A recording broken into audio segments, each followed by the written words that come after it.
Hey Manitoba, Andy Thibodeau coming to you from my basement studio, which I've not used in a long time here in my hometown of London, Ontario. I'm very blessed in my motivational speaking and personal life to have traveled the world and traveled all over North America. And I sometimes get this comment, there's a London in Canada? And if you're from London, you're used to that when you're, say, in Florida or, say, in, the UK. And I'd say, yes, it's halfway between Toronto and Detroit. In fact, Londoners say that so much, you can actually buy it as a t-shirt. I own this t-shirt. And we're proud in London that for the 161st year in a row, we were voted second best London in the entire world. Sorry. Now, I was born here. This is what I look like as a little baby there in 1970. I just turned 55 years old.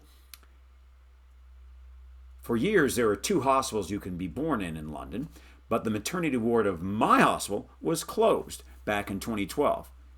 So the local paper, the London Free Press, listed all the famous Canadians born in that hospital. I was not one of them, but you would know a few people born in the same hospital as me, including Justin Bieber, who I met when he was 16 years old in 2010, when Baby was beginning its 2-year run as the #1 video on YouTube. You can tell he's young in this picture. That's his mom, Patty, in that picture.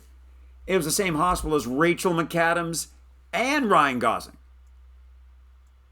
Now, a lot of people don't know that because Rachel was raised in St. Thomas, Ontario with hockey player Joe Thornton, while Ryan was only in London for a few months. He was actually raised in Cornwall and went to Cornwall Collegiate.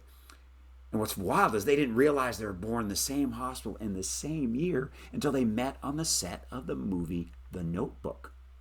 And there's many people who feel I have a striking resemblance to Ryan Gosling.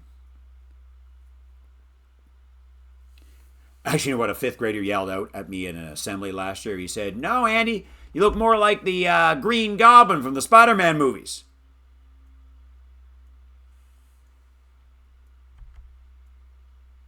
Yeah, he was kind of right.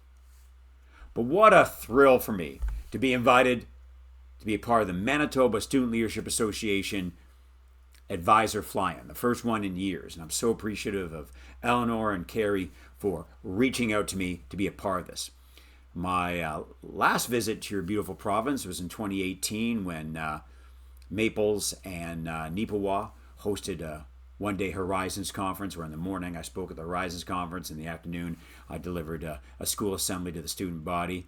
And small world connection, Carrie's father-in-law, Greg, retired administrator with the Brandon Schools, was running the 1994 Provincial Leadership Conference, which I spoke at.